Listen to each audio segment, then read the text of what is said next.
Blended Podcasts. Brought to you by Blended Audio.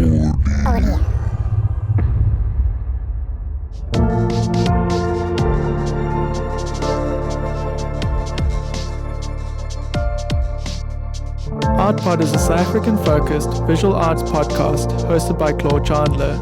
Join me weekly every Saturday as I'm joined by a new guest who occupies a position within the visual arts community, ranging from fine arts, tattooing, framing, and logistics.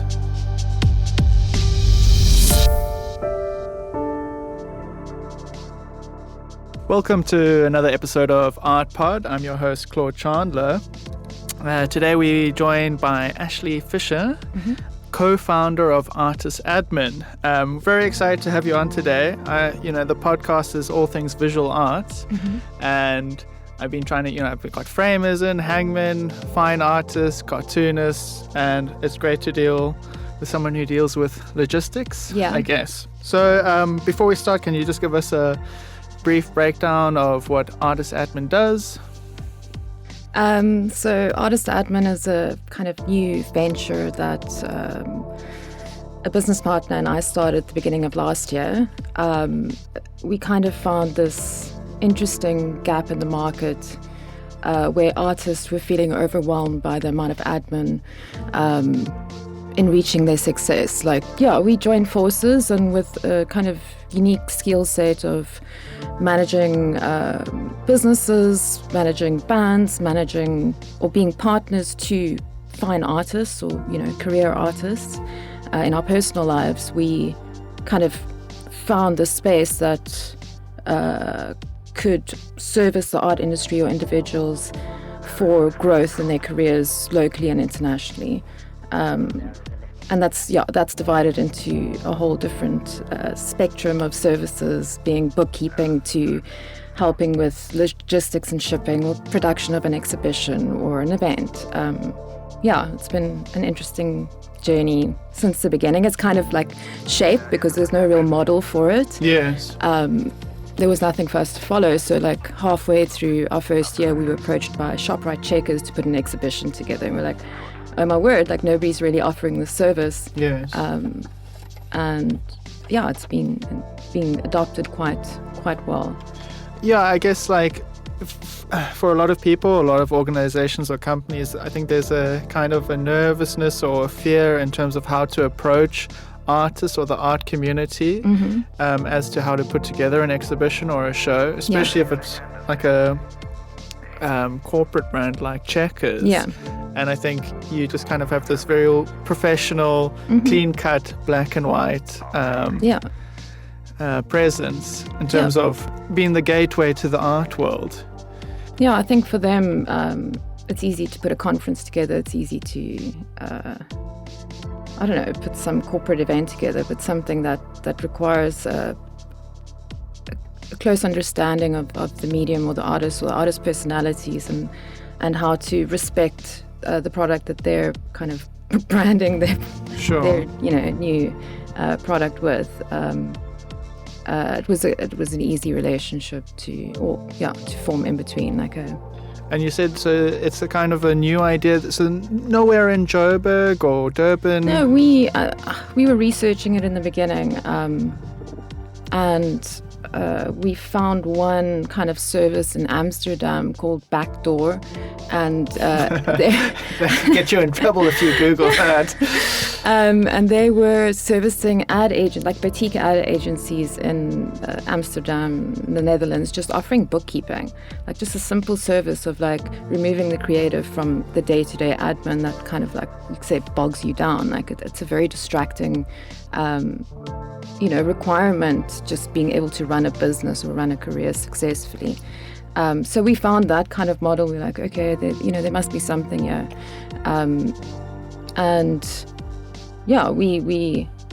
We had relationships. So Mark's partner, my business partner's wife, is quite a successful artist who gained a lot of traction on Instagram in the good days of Instagram. And he managed her for a while. And we're talking hundreds of thousands of followers. And he assisted her for 2 years prior to us setting this up, and with that formed relationships with the best kind of e-commerce gateway, so how to accept money from abroad. With shipping and logistics companies, managed to negotiate more than 50% discount for priority shipping internationally. So taking that, we kind of found the facets and using that to resell to other artists in a way that's not taking advantage of them. It's just, like, we're a service that's available, knock on our doors and we'll help you with either, handling your tax or getting a parcel from Cape Town to Japan, I don't know, wherever you wanted to go. For sure. And your introduction into the art world, or what made you pursue kind of art as a career? Yeah, so I studied art at Stellenbosch, visual communication,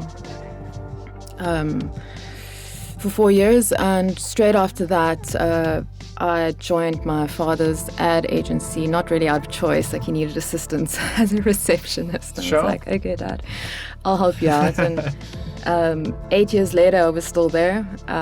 He kind of took me under his wing and took me through the processes of building my way up to, the top of the company, from initially bookkeeping. That's where my experience comes, with bookkeeping, managing the staff and HR, being an account manager, and also using my skills as a creative, being a designer. Like, I manage my own clients at the end of the day. He passed away 4 years into that working relationship, and I kind of found myself in a space that I was managing a studio on my own. I'd kind of inherited the studio. I think that's kind of my creative background is studying art, and then my business background is running an agency at a very young age, like 26, 27. Amazing. It's almost like a superpower combining the two together. Yeah, and then I realized that into that I was like, this was what was never my dream. I've learned all these skills, but it's time for me to figure out what I need to do. At the same time, Mark was assisting his wife, but it wasn't really occupying. I mean, he's got a background in copywriting, managing bands, event management. He was helping his wife, and he was like, this doesn't take up enough of my time in the day. We sat together and we're like, cool, let's see how we can bring this together in our own, I don't know, new way. For sure. And was there kind of a big break or some form of affirmation telling you this was going to work? And so just alone working, it's a funny thing, just a lot of so I studied art, a lot of my friends are artists. We chatted to them about it. My fiance is an artist, like bounced ideas off of them. Within the first month, we had like 5 people signed up, whether it was like a small retainer for managing their online stores or managing their shipping for them. There was one exhibition we assisted with. We're like, cool, this can work. And there was no like super commitment. We were very flexible in how this would, continue. I've got skills in social media, and I knew there is work. If we had to adjust the company to be more of like a marketing side of things, like we could do that. But it ended up not being necessary, just being this back office support system for artists. There was enough of a need. One of my previous guests, Ashleigh, we were just talking about, the growth of the Cape Town art scene, especially with the Novel and Zeitz, and I mean the numerous galleries popping up, and how there's quite a commerce now in the art industry, and the concept of a full-time artist is becoming more and more of a reality. Growing up, for me, artists would always either be lecturing or they had side jobs. Do you think I kind of wrote something down here. What do you think it entails to be a successful artist today? I think the galleries that are available locally are incredible. But in order to get into a gallery, to be signed to a gallery, there's no easy way to get there. It's a lot of hard work, and it takes, a lot of networking and a lot of time and a lot of patience to get there. And, some people, it's going to take you 5 to 10 years to find that connection. So what we're offering instead is, especially through social media, I think artists are able to get like the feedback and traction and audience, and understand their market, or understand that there is a market, so that they can make a career at least out of what they're doing, like a bit of affirmation. So we're helping those artists before they kind of reach that gallery deal, to support themselves. I think a big thing, if you're not signed to a gallery, is to make yourself available to the international market, because there's a lot more, kind of free money, what do you call it, income, extra income to spend. Sure, I like free money. Yeah.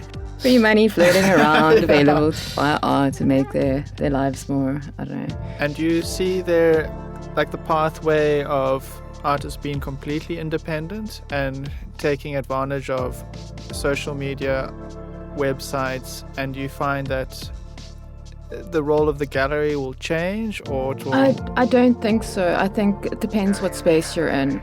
If you're a fine artist, you're going to get your network from, high-end galleries that understand the market. But it really depends what your art form is. If it's something that is a bit more...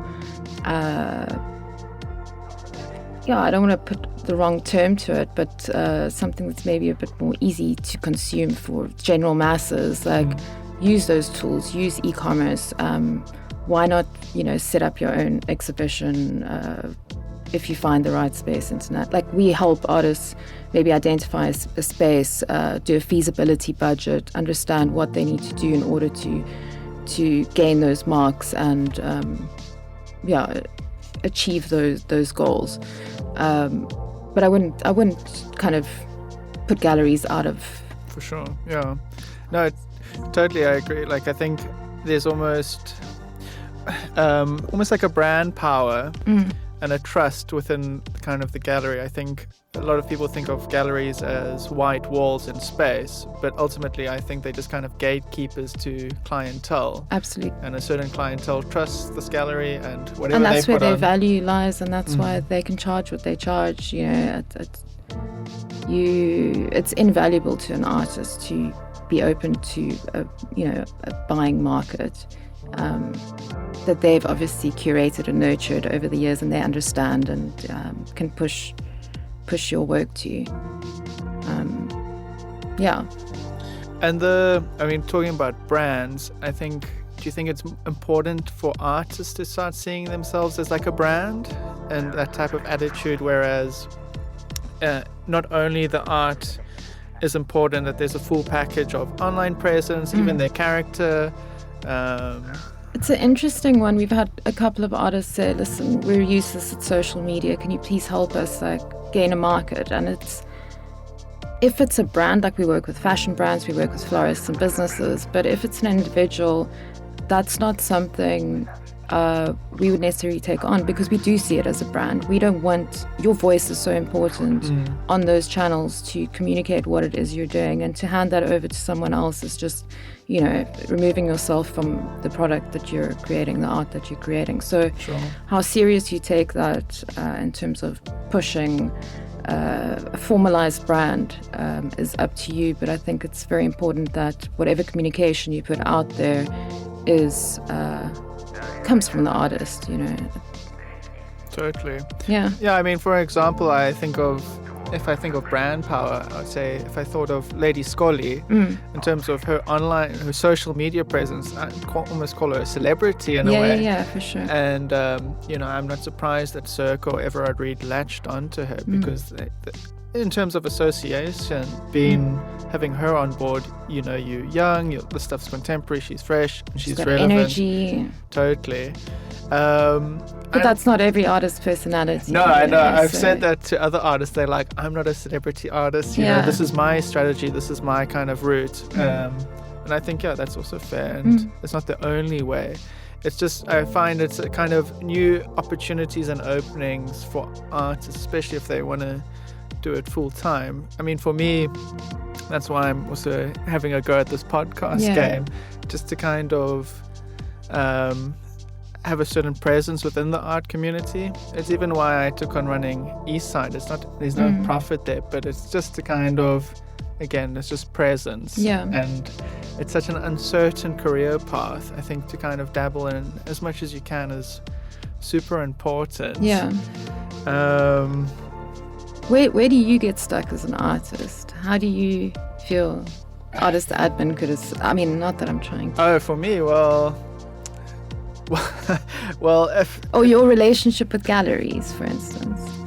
my relationship, like, I mean, when I first moved to Cape Town, I realized how delicate the relationships can be and how to handle them. You know, I was very young and brash, and it got me into some trouble, and I learned from that. Yeah. Which is a big thing. I mean, the biggest thing I would say would be the bookkeeping and the taxes stuff. Yeah. I mean, a couple, like 2-3 years ago, I found myself like backlogged with 5 years of taxes. Crazy. And thinking, you know, I'll get around to it. I don't know why they didn't teach us this stuff in school. No, it was like a huge amount, like, you know, 6 figures. And yeah, that was a huge wake-up call.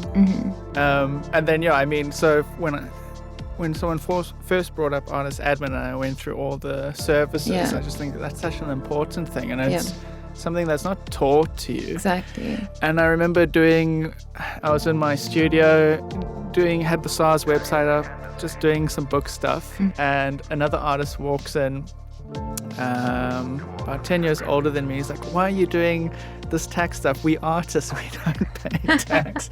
And I was just thinking, 4 years of backlog, like, whipped my ass so hard. Yeah.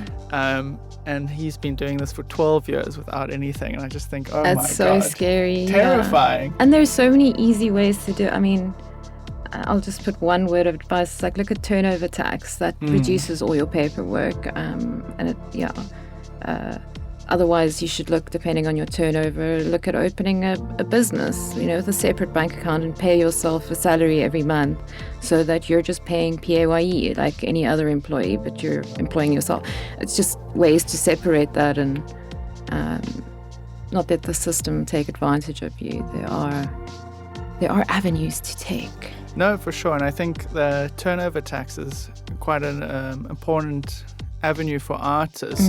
I joined a tax shop, or like a tax company, to help me with that 2 years ago, and all the artists around me were saying, "Oh, turnover tax, the way to go." And when even with this tax shop, I mentioned that solution, they didn't even know that concept, because it's who really falls into that field except for a freelance artist. It's funny space. Yeah, so all those artists listening, go to Artist Admin. They'll do you a huge favor by handling your books and paperwork. A big thing is, like, we had an artist in, quite a successful artist, in not so long ago, and she just came to talk to us about we're now handling her bookkeeping.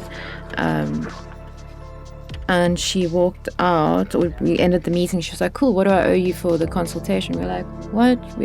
No, we're just meeting and chatting. Like, we're open to listen to your stories and your struggles and, like, form a package for you. Like, we don't sign up to retainers unless, you know, it makes sense for you and us to do that. Like, other than just meeting and chatting through your issues, like, we'll charge an hourly rate for any service that we provide. So you're not tied into anything."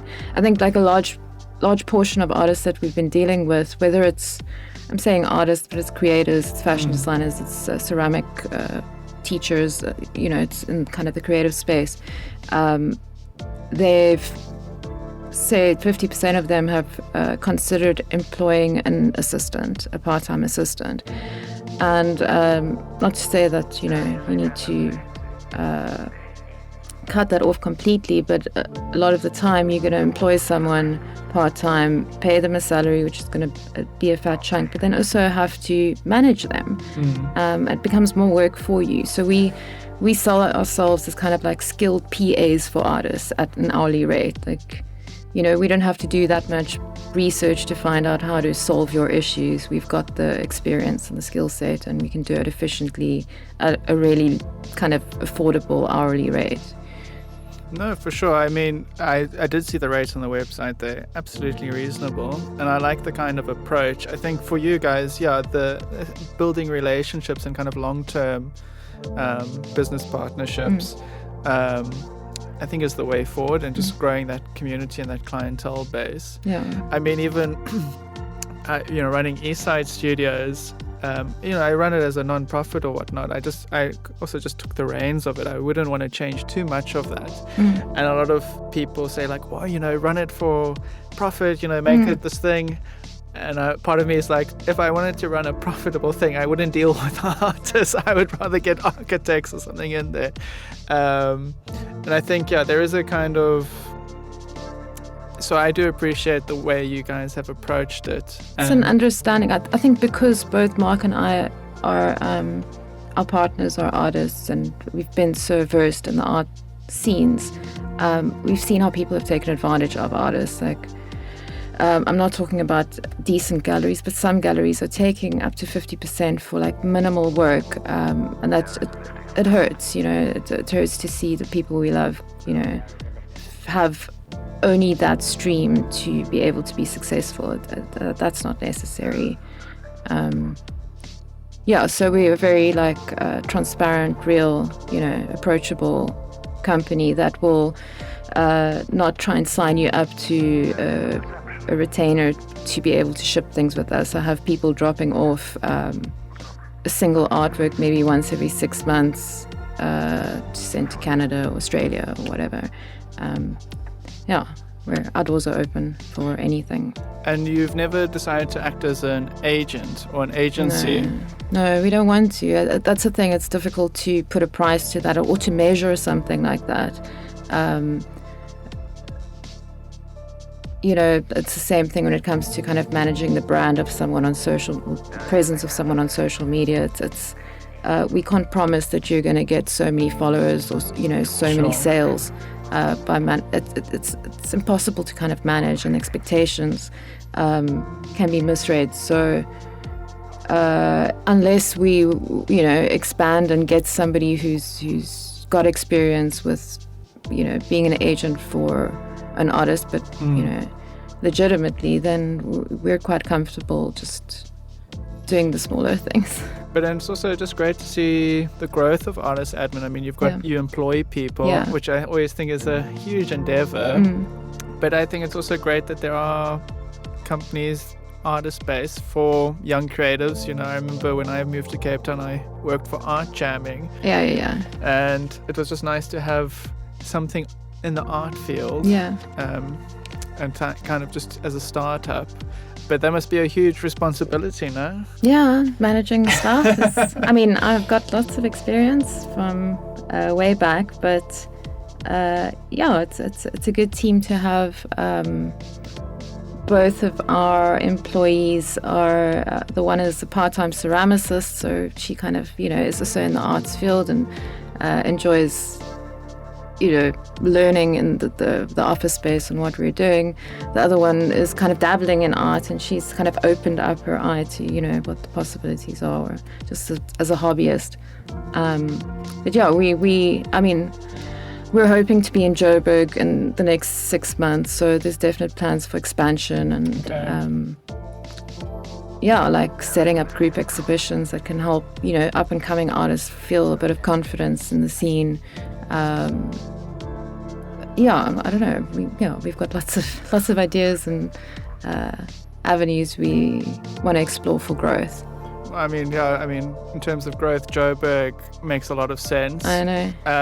In terms of territory, do you feel you'll be kind of, I guess as you said, there's no other company or organization doing what you're doing, so there's no real toe stepping. No. And it's not as if you really infringe on the galleries or cause trouble. I think a big thing for us is we want to our next step is to kind of plug into galleries and offer galleries a better logistics rate or a better solution for when sales are made.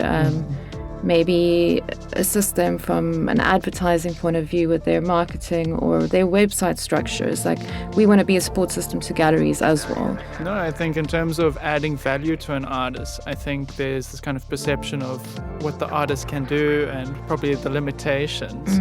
And I think anytime improvement or professionalism can be given to a creative, it just in terms of brand power, it just levels it up. And absolutely, galleries ultimately reap the reward of that.